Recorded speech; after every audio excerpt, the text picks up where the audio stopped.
get to the next level. So when I leave the gym here, my mind's still on my job. It's not just about like, is your head in it? My heart is in it. You know, it's not just about the dough. You have to love it because it's not normal. What can I learn in 8 weeks? You'll find out. And my goal is to beat whoever's in front of me. Eliminated him multiple times, and that's because I'm tricky. I'm sneaky and I'm fast. Headshot, or are you going to the body? Both, baby. It's going to be a long night for him. It's as serious in his same approach. If we're in the real world and he takes it serious, this fight should not go longer than about 30 to 60 seconds. Anthony Joshua reportedly pulled up to Jake Paul's gym ahead of their upcoming fight, instantly sparking buzz over the intensity of their training camps and the tension building before the matchup.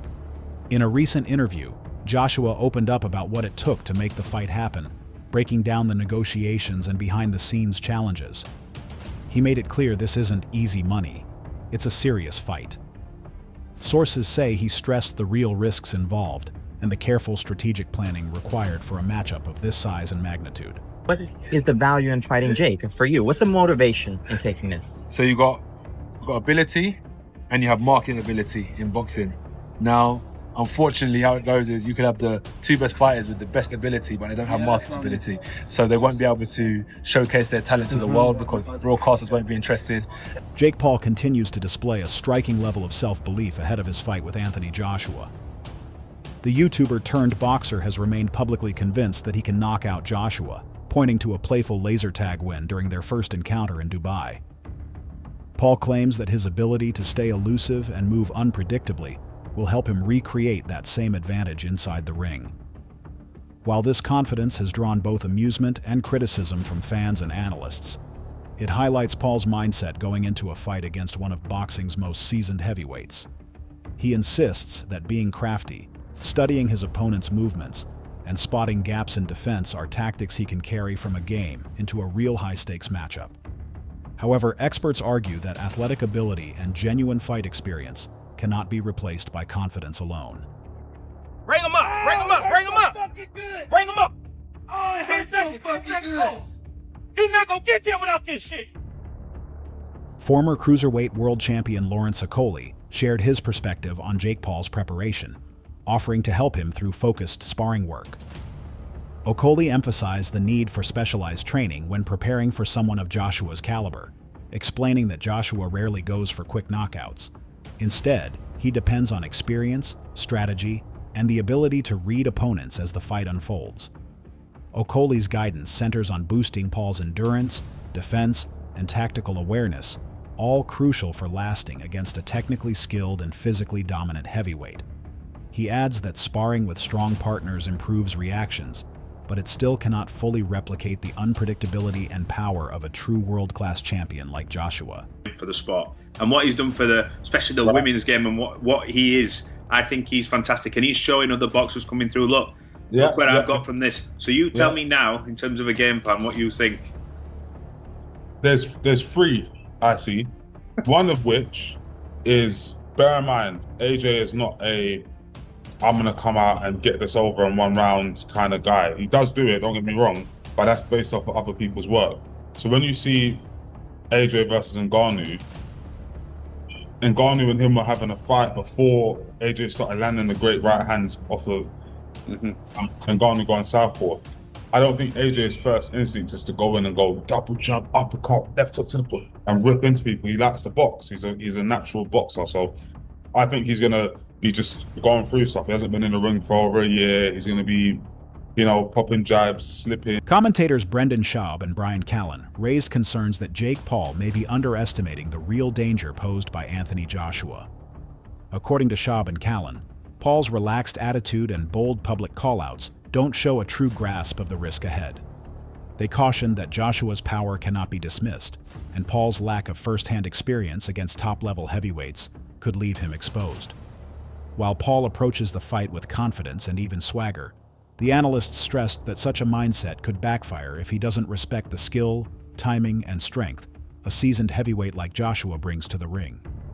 Their analysis underscores the consequences of overconfidence and the danger of misjudging an elite opponent.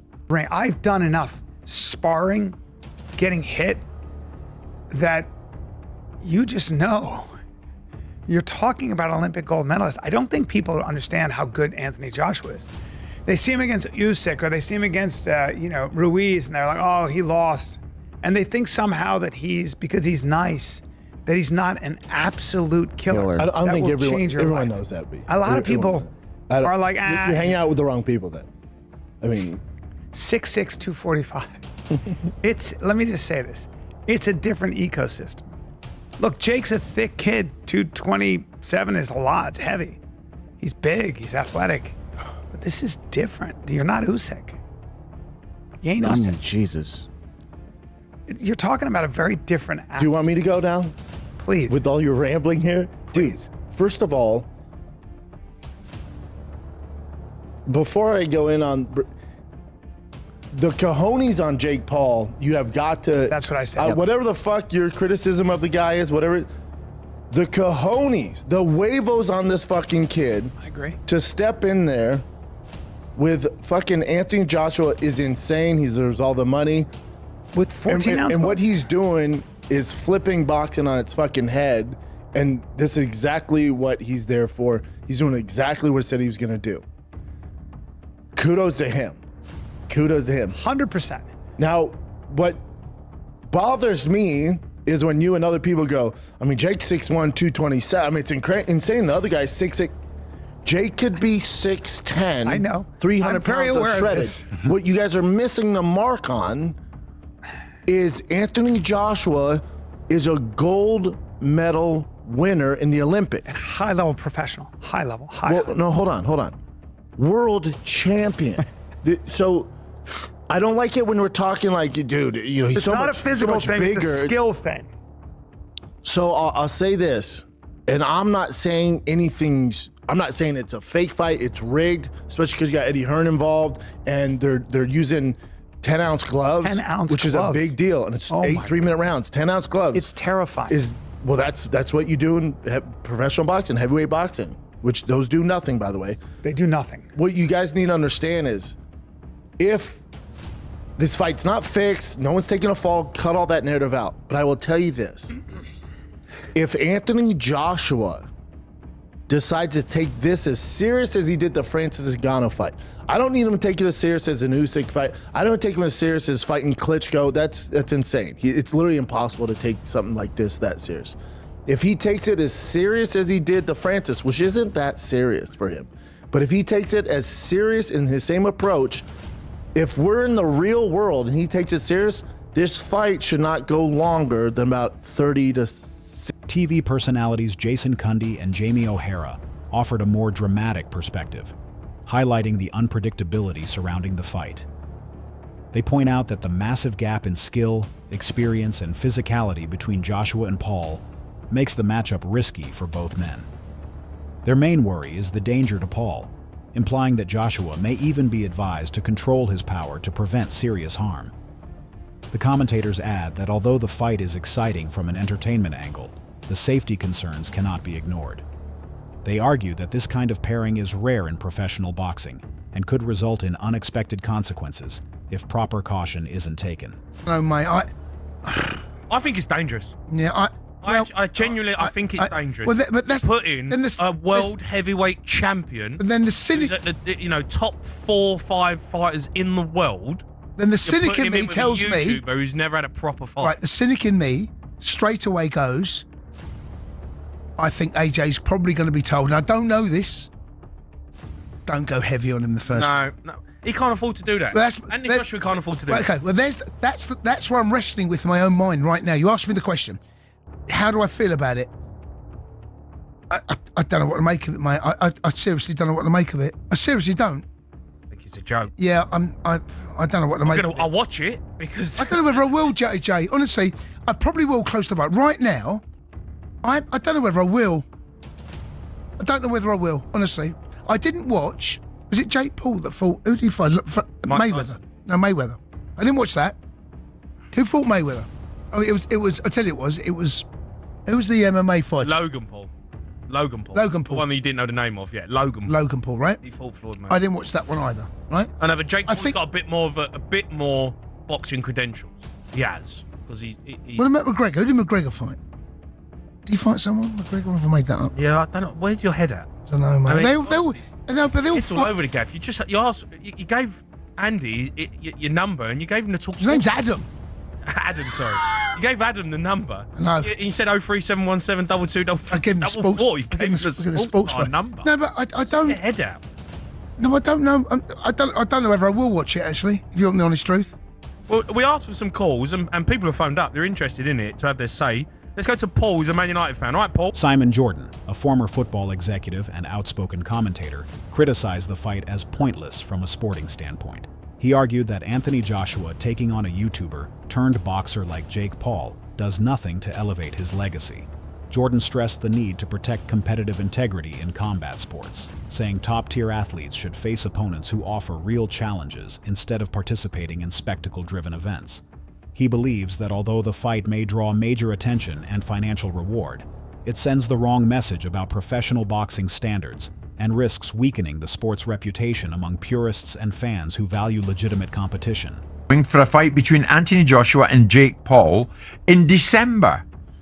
What does it tell us, Simon? Does it tell us more, as I said in the introduction, about the falling star of AJ or the rising one of Jake Paul? It tells you that there's a huge opportunity for enormous amounts of money to be generated around a fight that really has no integrity behind it in terms of as a fight, but in terms as a media spectacle and entertainment opportunity. You've got a very talented YouTuber that's built himself into a massive influence with huge following, and you've got a former two-time champion of the world that operates at a very high level of engagement. Whether he's a high level of performer anymore is a different discussion. So it becomes about how much can this fight generate, how many eyes on the prize. I mean, I spoke to his very close friend Michael Jarman about this very fight about 3 or 4 months ago, and he was like, "Oh, what do you think?" I said, "What difference does it make? Oh, it would potentially jeopardize his legacy. His legacy's sealed. You cannot undo the fact. Whatever you think of Anthony Joshua, It might as damage a fighter, it. I don't think so. What it will do is increase his Yeah. bank balance. But I don't think. I think in the great. I mean, it didn't damage Muhammad Ali's reputation to go in with a sumo wrestler, did it? No, but after when Joshua was at his peak, Simon, if I had said to you there and then, do you know what? Maybe in December 2025, Anthony Joshua will fight a YouTuber. This is the entertainment business, and Anthony Joshua is an entertainer, and you can't undo the fact that he won the world heavyweight championship twice. And he fought in some great fights. So why does he need this? Because he's in the business of entertainment. And if an opportunity is presented to him and someone wants to say that we can monetize this to the huge levels that are potentially available, why? In a surprising twist during training, Jake Paul reportedly arranged sparring sessions with partners connected to Anthony Joshua's own heavyweight camp. The move was highlighted by media outlets as Paul taking advantage of Joshua's sparring resources. By working with Lawrence Okoli, Paul used the opportunity to study heavyweight-level techniques and overall pacing. While it's normal for fighters to train with partners of different skill levels, Paul's access to Joshua's camp offered him a rare chance to observe strategies, reactions, and defensive habits up close. Analysts noted that this could help Paul grasp the timing and power dynamics he will face in the ring, even though sparring can't fully match Joshua's skill or knockout strength.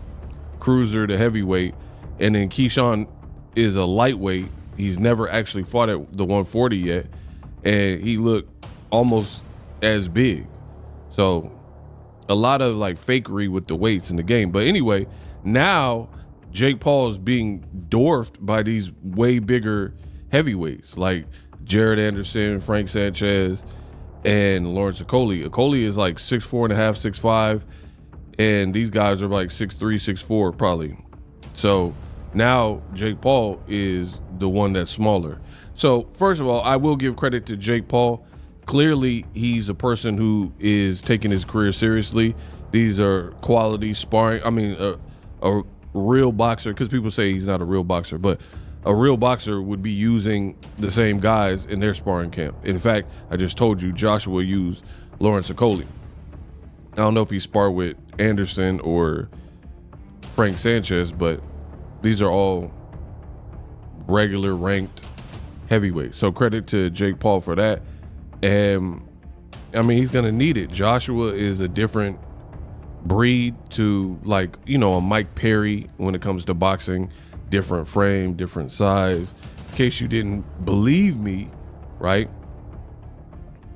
Jake Paul, this is what MVP Promotions posted. So Jake Paul top sparring, right? Heavyweights. And here's some pictures of Joshua with Lawrence Okoli. And again, Joshua, a big dude, but you see Lawrence Okoli, and he probably was cruiserweight back then. I mean, I don't know exactly when this picture was taken, but he's only like an inch shorter than Anthony Joshua. And now, as he's moved up to the full heavyweight, he has filled out more. You see, he looks even bigger than when he was a cruiserweight. Now, I gotta research it, but I want to say I thought Lawrence Okoli was injured, but again, I'm not his doctor, nor do I care. So if he's injured, I'm assuming. Former world champion Chris Algieri offered insight into Anthony Joshua's upcoming fight from the viewpoint of an experienced competitor.